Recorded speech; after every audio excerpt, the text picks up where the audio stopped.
Selamlar, selamlar, selamlar. Birileri benim için öldü demiş, ölmedim arkadaşlar. Uzun bir aranın ardından yine tekrardan geldim. Lafı eveleyip gevelemeden hemen yeni çıkan Hello Boys sezon 2 10. bölümünü inceleyelim ve geçmişine dair yeni bilgiler öğrendiğimiz ekibimizin bir geçmişine bakalım. En önemlisi yeni tanıştığımız Ronaldo kimdir, neyin nesidir bundan bahsedelim. Şimdi bu videoyu büyük ihtimalle ölmezse kalırsam cumartesi günü yayınlayacağım.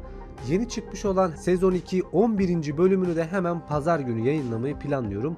Umarım bir aksilik çıkmaz diyerek hemen başlayalım. Bölümün ilk sekansına baktığımızda bir önceki bölümde Stolas ile yaşadığı gerilim ve dolaylı yoldan başka bir ilişki yaşaması onu depresyona soktu. Bu yetmezmiş gibi de eski sevgililerine yarattığı travmalara baktığında ne kadar lanet ve pislik bir insan olduğunu anladı. İnsan dediğime bakmayın, işte iblis yani. Aylardır doğru düzgün iş yapmamış, parasını at kafası basılı tabaklara harcamış ve şirketin geleceğini tehlikeye atacak şekilde ilerlemiş. Bu durum karşısında ekibinde bulunan Moxie şirketi kurtarmak için planlar yapıyor, hesapları oturtmaya çalışıyor. Bu durum onu bunaltıyor ve işin içinden çıkamıyor. Mali ise gelen işlerle ilgileniyor ve yine o da Blitzo'nun boşluğunu doldurmaya çalışıyor. Leone ise salmış her zamanki gibi takılıyor. Blitzo girdiği depresyonla birlikte kendini dondurmaya ve dizilere vermiş durumda. Miley gelip Blitz ile konuşsa da o kendisini kapatmayı seçti ve bu durumdan çıkmak istemiyor. Tüm bunlar olurken içeri gelen bir müşteri ile olayların gidişatı değişir. Kendisini öldüren kişiyi temizlemeleri için bir teklifte bulunur. Kadın olayların gidişatını anlattıkça bambaşka bir hal alır. Çünkü kendisini öldüren bir hayalet olduğunu söyler, ancak ekibimiz bunu alaya alır. Bu zamana kadar hayalet diye bir olay yaşanmadığı gibi onlara göre hayalet diye bir şey yok. İnsanlar öldüğünde sadece ya cennete ya da cehenneme gideceğini belirterek onu öldürenin böyle bir şey olmadığını söylerler. Blitzo bu durumu duyduğu gibi kendisini kozasından çıkartır ve hemen işe alır. Dünyaya gelmek için hazırlık yapan ekip Moxie halkada bırakır ve dünyaya açtıkları portal ile birlikte olay yerine intikal ederler. Otel tam da bahsedildiği gibi terk edilmiş ve korkunç görünmekteydi. İçeriye girdiklerinde otel resepsiyonundaki duran insanın karşılaması ile birlikte tüm olaylar başlar. Daha önce bu otelde 3 kişi öldürülmüş ve otelin geleceğini tehlikeye attığından bahsederken resepsiyon görevlisi bir an önce bu olayın çözülmesini talep eder. Blitz ve Miley anahtarı aldıktan sonra tek tek odaları gezerler, insanları rahatsız ettikten sonra da havalandırma kanallarında birbirleriyle didişirlerken yolları ayrılır. Blitz tek başına ilerlerken tuhaf bir yere gelerek kayar ve aniden tuhaf şeyler görmeye başlar. Bu sekans Blitzo'nun bu zamana kadar zarar verdiği ve kötü yaralar bıraktığı insanları görürüz. Herkes ona bir şeyler söylerken aniden annesini görür. Ona sarılıp kötü rüya gördüğünden bahsederken birden bu bir rüya değil diyerek aniden yanmaya başlar. Bilmeyenler için annesi yanarak öldü ve suçlusu da Blitzo idi. Korkuyla kendisini bir odaya atan Blitzo'nun çığlığını Miley duyar ve koşarak gelir. Bu korkunç görsellere bakarsak şöyle bir ayrıntı var. Az önce korkutucu Miley'lerin aslında birinci sezonda ölebileceği tüm şekiller olduğunu fark ettim. Gözlerinde cam olan birinci bölümdeki katil aileden, yanmış olan ikinci bölümdeki yangından, boğulmuş olan üçüncü bölümdeki balıkla yapılan savaştan, vücuduna melek okları saplanmış olan dördüncü bölümdeki melek yaylı tüfekten, bacağı olmayan beşinci bölümdeki ayı kapanından ve kemikleri kırık olanda da 6. bölümdeki The Hawks ile yaptıkları savaştan. Bu sekansta Miley, Blitzo'yu teselli ederken onunla nasıl tanıştıklarını, şirketi nasıl beraber kurduklarını, bu kısımda anlıyoruz ki kavgayla başlayan birliktelik büyük bir arkadaşlığa dönüşmüş durumda. Bu kısımda ayrıntılara fazla girmeyeceğim çünkü genele baktığımızda yine anlıyoruz ki bir sonraki bölümlerde Leone ve Moxie ile nasıl tanıştığını anlatacaklar diye düşünüyorum. Bu yüzden daha geniş kapsamlı bir hikaye videosu yaparım. İkisinin bu konuşması ile birlikte özellikle Blitzo'ya çok destek verir ve başladıkları işi bitirmek için yola koyulurlar. Biraz bu olayın nasıl olduğunu düşünürlerken bunun bir hayalet değil, istilacı bir iblis olduğunu anlarlar ve o anda Ronaldo saldırmaya başlar. Bu kısım çok amelli çünkü bir istilacı iblis olarak insanlara ve hatta Blitzo gibi diğer iblislere onları ele geçirerek ve en kötü veya travmatik anlarını izlemeye zorlayarak fizyolojik ve psikolojik olarak işkence etmeyi sevdiğini anlıyoruz. Bu, Blitzo'nun geçmiş anılarıyla gösterildiğinde dehşete düştüğünü ve gülüp eğlendiğini de göstermekte. Bilinmeyen bir zamanda Ronaldo, One Stars Wonder Otel müdürü olmuştu. Otelde insanların zihinleriyle oynardı. İblis olduğunu öğrenenleri öldürdü. Peki bu iblis soyu nedir ve impilerden farkı ne? İblisler, ölü insan günahkarlardan ve cehennemde yaşayan yerli vatandaşlardan oluşan doğaüstü bir türdür. İblisler, cehennemde yaşayan herhangi bir varlık için genel bir terimdir. İblisler, cinler veya akılsız fauna gibi türlerden benzersiz bir türdür. Genel olarak farklı varlıkların uyumsuz karışımlarının farklı bir koleksiyonunu temsil ederler. Günahkarlar gibi daha farklı ve tekil olmayan gruplara kadar değişebilir. İblisler her şekil ve boyutta olabilir.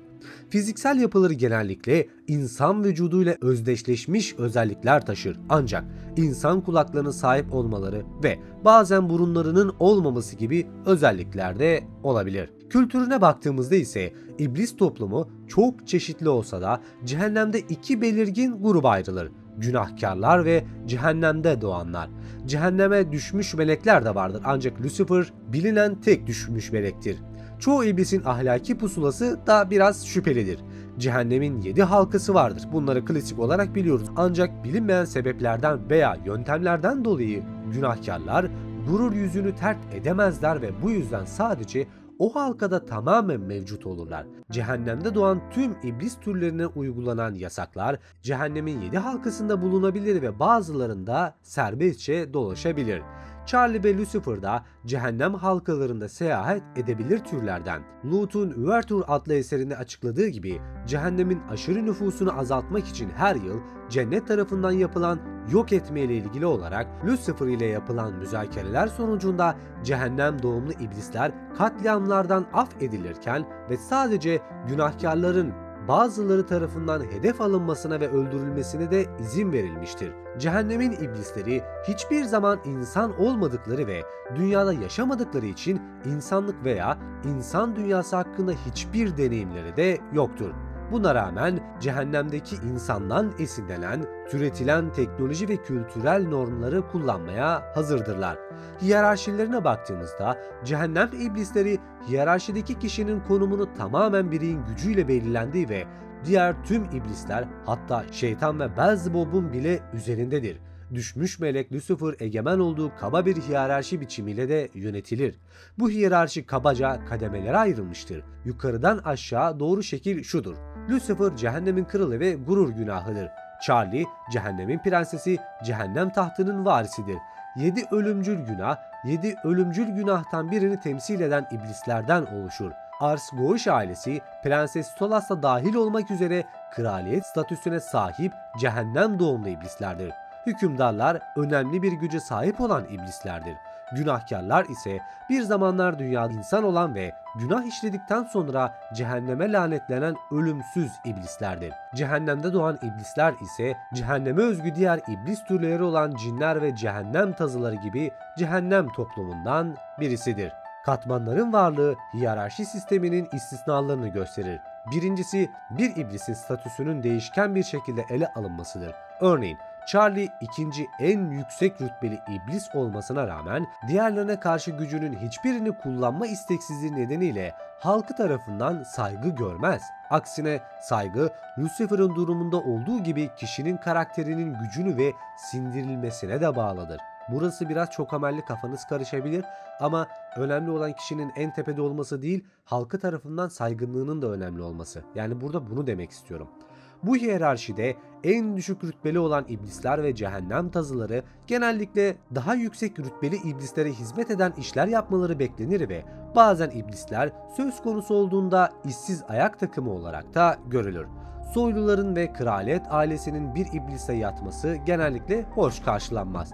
Striker gibi bazı iblisler Blitzo ve Fizorolli, Stolas veya Asmodeus gibi mavi kanlılarla ilişkili olduğu için iblis türü için utanç kaynağı olarak görülürler. düşük rütbeli oldukları için cehennem tazıları yıllık olarak yapılması gereken soykırım için 5 yıl beklemek zorundadır. Günahkarlar güçlerini biriktirerek statülerini yükseltebilmeleri bakımından benzersizlerdir. Bu güçleri anlaşmalar yaparak, ruh ticareti yaparak veya hatta zorla alarak elde ederler. Halk arasında hükümdarlar olarak bilinen bu varlıklar teorik olarak daha yüksek rütbeli cehennem doğumlu iblislerle ve hatta cehennem kraliyet ailesiyle rekabet bile edebilir. Bunlardan bir tanesi de Alistair'dır. Ancak kraliyet ailesi yine de onlardan üstün kabul edilir. Hükümdarlar genellikle diğer iblislerle anlaşmalar yaparak ve savaşta onlara hükmederek ve karanlık enerjilerini alarak güçlerini elde eder ve geliştirilirler. Her ne kadar iblislerin herhangi bir biçimde din uyguladığına dair hiçbir zaman bir atıf olmasa da birçok karakterin Tanrı yerine şeytanın adını kullanarak küfür ettiği görülmüştür. Şeytan ile birlikte cehennemde bir tür inanç sistemi veya saygılı tutumlar olduğu da ima edilmiştir. Ek olarak Beelzebub, cehennemde iblislerin Krampus'a Noel Baba gibi davrandığını, onu iyi bir figür olarak gördüğünü ve Krampus'un gelişini sabırsızlıkla beklediklerini belirtmişlerdir. Ayrıca Krampus'un dünyadaki Noel Baba'ya karşı olumsuz bir tezat oluşturduğu gibi cehennemde de Krampus'a karşı olumsuz bir tezat oluşturduğu da belirtilmiştir. Konuyu biraz toparlayalım.